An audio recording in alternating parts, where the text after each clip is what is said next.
Here are the Amish's 35 free vegetable gardening hacks you'll wish you knew sooner. Hoe early, hoe often. What's the easiest way to stay ahead of weeds without chemicals? Amish gardeners swear by starting with the hoe before weeds ever take hold. Slicing the soil's top layer just as the tiniest weeds appear keeps them from stealing moisture and nutrients. Light, frequent hoeing loosens compacted earth, helping your vegetables' roots grow deeper and healthier. It's much simpler to keep up with a weekly stroll through the rows than to battle a weedy jungle later. If you hoe just after a rain, tiny weed sprouts are easily uprooted. Do you want fewer weeds next year? Hoe before they flower so seeds don't drop. A simple habit with big long-term payoffs. Seed tape from newspaper. Uniform seedlings are the secret to a full harvest. Amish gardeners create seed tapes from strips of damp newspaper, brushed with flour paste and spaced with seeds. Once dry, the tape is laid in shallow furrows and covered gently. This technique stops seeds from clumping and means no waste thinning later. Even spacing helps each plant get the right sunlight and air. Best of all, seed tape prevents seeds from washing away during watering. If you're tired of uneven rows, try making seed tape with your favorite small-seeded crops. Rolling up a batch ahead of time is an easy, springtime chore that saves headaches all season. Compost all kitchen scraps. Why toss peels or coffee grounds when they could feed your next crop? Amish gardeners gather every bit of plant-based kitchen waste, chopping it small and layering it with dry leaves. Microbes love this balanced mix and break it down vegetables, releasing nutrients that boost the next garden's growth. Rich compost also helps soil stay fluffy and absorb water better, especially in dry spells. Meat and dairy are skipped. They invite pests. If you're short on leaves, use shredded newspaper as your dry layer. Keep a pail by the sink and turn food scraps into dark, crumbly compost. You'll notice more productive, less hungry plants by summer. Make willow water for rooting. Rooting cuttings doesn't need a fancy hormone powder, just a few willow twigs. The natural plant hormones in fresh willow branches help new roots form faster. Amish gardeners cut young twigs, chop them, and soak overnight in a jar of water. This infusion is poured over cuttings or used to soak them before planting. It's especially useful for hard-to-root plants. For best results, always use new growth from spring or early summer willows. Save leftover willow water in the fridge for a week. If you're multiplying berry bushes or tomatoes, this trick can mean quicker rooting and stronger, healthier plants by the time they're ready for transplanting. Weed by hand. There's real satisfaction in pulling weeds before they ever flower. Amish families walk their gardens each morning, plucking out invaders when soil is soft and roots come easily. By staying vigilant, they avoid letting weeds compete with crops for nutrients and water. Hand weeding around young seedlings prevents accidental root damage and helps you spot pest problems early. Even 5 minutes each day adds up to cleaner rows and less work later on. Involve the whole family. Younger hands are great at spotting the smallest sprouts. For stubborn perennials, loosen the earth with a small fork so you get the whole root and avoid regrowth. Practice strategic crop rotation. Do you want fewer pests and healthier soil? Rotate your crops. Each type of vegetable attracts different insects and uses different nutrients. Leaving the same crop in place year after year creates a buffet for bugs and quickly depletes the soil. Amish gardeners draw a simple map, shifting crops like tomatoes, squash, and beans to new spots every season. Move leaf crops to where fruit grew, root crops to last year's leaf bed, and so on. This breaks pest cycles and lets the soil recover. After rotating, they top beds with compost to restore what's been used. Try this method to see a big difference. Planting with the soil's natural needs in mind makes a world of difference. Companion planting for pest control. Certain plant combinations make gardens stronger. Marigolds, for example, release a chemical from their roots that repels nematodes and aphids. Amish families often plant marigolds beside tomatoes or cucumbers and basil near peppers to improve flavor and deter harmful bugs. For beans, they'll use corn or sunflowers as living trellises. Set transplants or seeds together in the same row or alternate them in beds. The science? Many pest insects struggle to find their favorite crop when strong scents or different leaf shapes are mixed in. For a thriving garden, research classic pairings or ask an elder about what works best in your region. Hand-pick pests. Not every pest needs poison. The Amish know that simply picking bugs and eggs off plants every morning or late afternoon keeps numbers low and reduces the need for chemicals. Many insects, like Colorado potato beetles, are easy to spot and remove. Drop them in soapy water to kill them, and check leaf undersides for eggs or larvae. Fewer pests mean healthier plants and less disease spread. Regular hand-picking disrupts life cycles before they explode into infestations. It's straightforward, chemical-free, and safe for pollinators. If you get the kids involved, you'll also teach the next generation the value of attention and stewardship in the garden. Mulch with grass clippings. After mowing, Amish gardeners let fresh grass clippings dry for a day, then lay them in a 2-inch layer around vegetable plants. This mulch works as a natural weed barrier and helps the soil hold moisture. As it breaks down, grass adds nitrogen, fuel for leafy crops. Scientifically, mulch reduces soil temperature swings and slows water evaporation, helping roots grow deep and strong. Always use untreated clippings and avoid letting the mulch mat down too thickly, which can create slimy patches. Topping up as it decomposes means you always have protection. To try this at home, save grass from your next mow. Your peppers and tomatoes will appreciate the boost. Mulch with shredded leaves. Every autumn, Amish families gather fallen leaves, shred them with a mower, and stash them for spring mulching. Why? As shredded leaves decompose, they feed the soil with humus and trace minerals, improving both structure and fertility. Spread leaves 2 to 3 inches deep around crops. Never pile too high, or air won't reach roots. Oak, maple, and fruit tree leaves break down quickly. Avoid walnut leaves, which can harm garden veggies. The science. Leaf mulch keeps soil cool and moist, and beneficial microbes flock to break it down, making plants sturdier. For extra weed control, pull back the mulch before planting, then push it back once seedlings sprout strong. Regrow vegetables from kitchen scraps. Why buy new when you can regrow at home? Amish gardeners routinely save scallion roots, lettuce bases, or celery ends after cooking. Place the bottom in a shallow dish of water by a sunny window. Fresh greens sprout within days. Once roots form, transplant into garden soil for a second crop. This works because most vegetables store energy in their bases, ready to restart growth if conditions are right. Trim off old leaves before planting to reduce rot. Try regrowing beets or turnips for greens, too. Keeping a small scrap nursery in the kitchen means you always have a backup supply of seedlings to set out after harvest. Chop and drop green manure. Building soil fertility can be as simple as not hauling away weeds or clippings. The Amish use chop and drop. When green cover crops, grass, or weeds are cut, they're left right on the soil. This method feeds earthworms and helpful microbes, which convert the decaying material into nutrient-rich compost in place. Chopped stems act as mulch, blocking weeds and retaining moisture. For the best results, use soft green weeds or legumes like clover or vetch. Avoid anything with seeds. Cut plants before they flower and lay them thickly between rows or around fruit trees. Chop and drop boosts organic matter naturally. No need for hauling or burning yard waste. Sheet mulching or lasagna gardening. Struggling with weeds or poor soil. Sheet mulching, sometimes called lasagna gardening, solves both at once. Start by mowing grass or weeds low, then layer cardboard or thick newspaper directly on top. Wet thoroughly to hold it in place.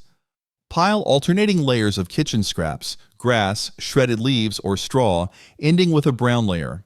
Each layer breaks down in turn, suppressing weeds and building rich soil below. Sheet mulching creates a living sponge, holding moisture and attracting worms. After a few months, plant directly into the decomposed lasagna. If you want to start a new bed or revive tired ground, this no-dig method is a real-time saver. Improve clay soil with pine needles. Dense, sticky clay soil can make gardening a struggle, but Amish families use fallen pine needles to help. Rake up needles under pine trees and spread them 2 to 3 inches thick across beds in fall or early spring. The needles slowly decompose, breaking up heavy clay and adding organic matter. Their loose, airy structure keeps soil from compacting and improves drainage. Over time, soil becomes easier to dig and roots grow deeper. Use only dry needles. Fresh green ones may acidify soil too much for veggies. For stubborn clay, fork and needles at planting time. Then mulch on top each year for lasting improvement. Water deeply and infrequently. Many gardeners make the mistake of frequent, shallow watering. Amish growers know that deep, occasional watering trains roots to grow far below the surface, creating drought-resistant crops. Soak soil until water penetrates 6 inches down. Use a trowel to check. Then wait until the top inch dries before watering again. This technique reduces fungal problems and waste while encouraging healthy, sturdy plants. Avoid splashing leaves to prevent disease. Instead, use soaker hoses or a slow trickle at the base. Early morning is best. With deep watering, even sandy or fast-draining soils hold moisture longer, so you spend less time and use less water all season. Mark rows with stones or sticks. Precise rows make planting and weeding easier. Amish gardeners use found stones or sturdy sticks as simple row markers. Before sowing seeds, they lay out a line of stones or push sticks at each end, then stretch twine between them for a perfectly straight furrow. As crops sprout, markers help spot where rows start and finish, even if weeds try to hide them. Sticks also show where fragile seedlings need protection from feet or tools. Each time you plant or harvest, adjust markers to keep your garden tidy. For quick spacing, use different colored stones or carved notches in sticks. One more way to stay organized without buying plastic markers. Make a leaf mold tea. Rich in nutrients and beneficial microbes, leaf mold tea gives a garden an instant boost. Amish families collect half-rotted leaves in a burlap sack, submerge it in a barrel of rainwater, and let it steep for a week. The dark, earthy liquid is then poured around the base of vegetables. This tea acts as both a gentle fertilizer and a microbial inoculant, improving soil health and root growth. If your compost is slow, splash leaf tea over the pile to wake it up. Try stirring the brew every couple of days for maximum extraction. Leaf mold tea helps build resilient, thriving plants, especially in tired or sandy soils. Plant a trap crop. Clever pest control doesn't always mean a spray bottle. Amish gardeners sow trap crops, extra appealing plants like radishes or nasturtiums around main vegetables. Bugs flock to these decoys, leaving crops like cabbage or beans untouched. Once trap crops are infested, they're pulled and destroyed before pests can spread. This strategy draws pests away, breaks their breeding cycle, and reduces the need for chemicals. For best results, stagger plantings and watch which plants attract which bugs. You'll protect the heart of your garden with just a few extra seeds and learn which insects are visiting your patch in each season. Encourage beneficial insects. Not all bugs are bad. Ladybugs, lacewings, and ground beetles devour aphids and caterpillars. Amish families grow flowers like alyssum, dill, or calendula among vegetables to attract these allies. Patches of tall grass or small brush piles provide habitat for predators. Avoiding broad-spectrum insecticides ensures helpful insects aren't harmed. With a mix of blooms, herbs, and wild corners, the garden stays balanced. Pests rarely take over. For an extra boost, let some carrots, parsley, or fennel flower. Those blossoms are magnets for good bugs. Take time to spot which pollinators and hunters are active, and you'll soon find fewer pest outbreaks all summer. No-till gardening principles. Amish gardeners often skip the plow, relying instead on no-till methods to protect soil life. Leaving soil undisturbed preserves mycorrhizal fungi, earthworms, and other helpful organisms that build fertility and structure. Instead of turning beds, they layer compost, mulch, or chopped cover crops directly on top. Seeds are tucked in with a hoe or dibber, and weeds are snipped at the base, not uprooted. This approach conserves moisture, prevents erosion, and naturally suppresses weeds. Over time, no-till soil grows fluffier, richer, and easier to plant. If you want softer, living soil with less backbreaking work, try leaving your beds unturned for a season or two. Use hills for vining crops. Mounds aren't just old-fashioned, they help vining crops thrive. Amish gardeners shape small hills of soil about 2 feet apart and plant 2 or 3 seeds at the top of each. Raised mounds warm up quickly in spring, improve drainage, and give roots more space to spread. As squash, melons, or cucumbers grow, vines cascade down the hill, reducing rot and making harvest easier. When watering, focus on the base so leaves stay dry and mildew doesn't spread. Mix compost or aged manure into each hill for extra nutrients. If you have a small garden, let vines ramble over mulch between hills. In the larger patches, run paths between mounds for easy access. Time planning by natural cues. Calendars aren't the only guides in Amish gardens. Many families plant by observing nature. When lilacs bloom, it's time for potatoes. When the first dandelion appears, peas go in the ground. These cues line up with soil temperature, not just dates. The method works because plants, insects, and weather are interconnected. Testing soil with your hand or a simple thermometer helps confirm it's warm enough for seeds. For crops sensitive to frost, wait until native trees leaf out. Take notes on what blooms or sings when you plant. Soon you'll have your own local planting calendar, just like generations before. Use reclaimed materials for plant supports. Not every trellis or cage comes from the store. Amish gardeners use what's on hand. Old fencing, barn wood, or bicycle wheels become sturdy supports for tomatoes, peas, or pole beans. Upright sticks or branches are lashed together for frames, while scraps of twine or wire hold vines in place. Repurposing keeps costs low and reduces waste, while unique structures give every garden character.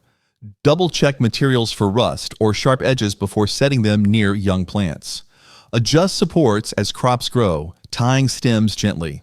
At season's end, salvage what you can for next year. A little extra resourcefulness goes a long way. Propagate herbs from cuttings.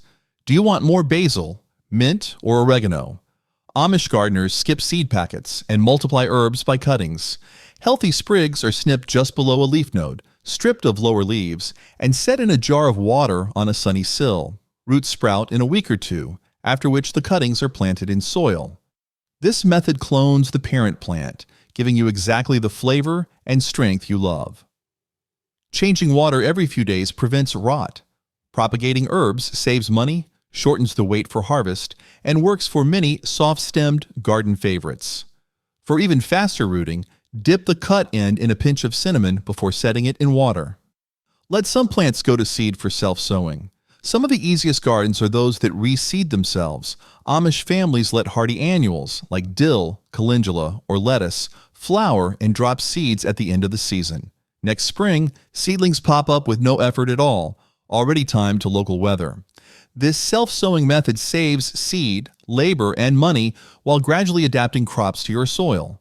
Thin, crowded patches as needed, and transplant extras to bare spots.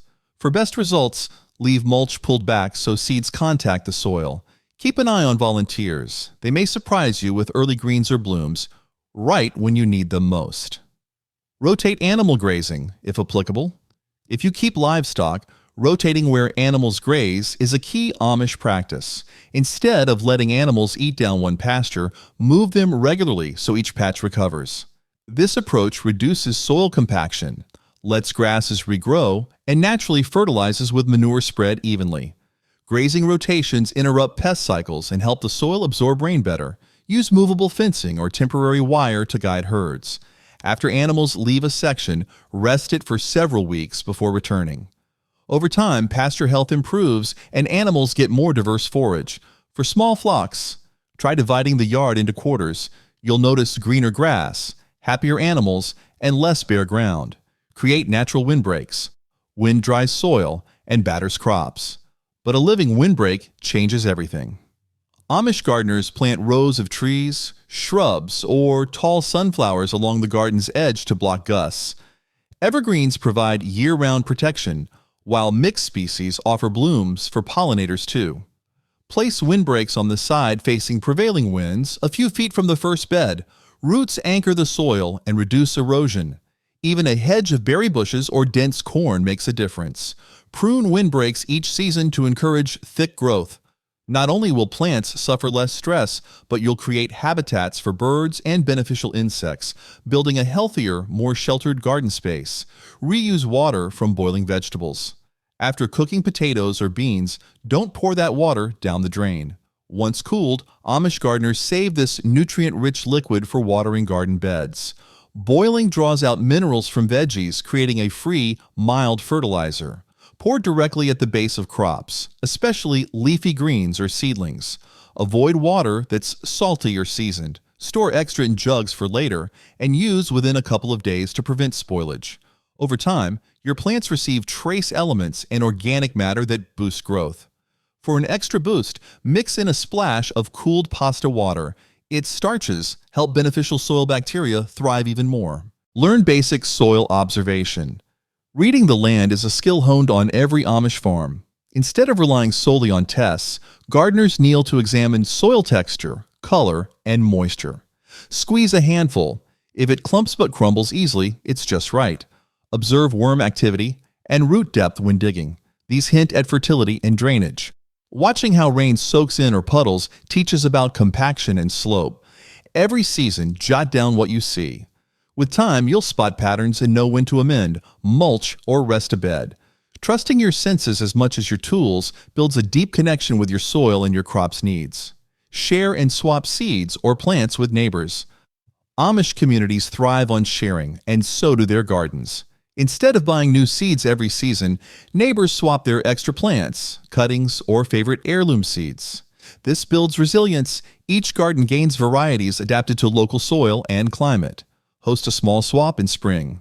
Label envelopes and trade stories as well as seeds. If you try something new, ask for care tips. Sharing also spreads the workload as gardeners exchange surplus starts or divide perennials. Next time you save seeds or dig up extra seedlings, offer a few to a neighbor. You'll grow friendships as well as a more diverse, hardy garden. Use diluted human urine as fertilizer. Resourcefulness goes a long way in Amish gardens. Human urine, properly diluted, supplies free nitrogen and trace minerals. Collect fresh urine in a clean bucket and mix 10 parts water to 1 part urine. Pour around the base of non-root crops like corn or greens, not directly on edible parts. Apply early in the day so leaves dry quickly. Never use urine from anyone ill or on medication, and avoid using it on crops eaten raw. Rotate where it's applied to avoid salt buildup. For those seeking a closed-loop garden system, this centuries-old method cuts down on fertilizer costs and keeps nutrients circulating on-site.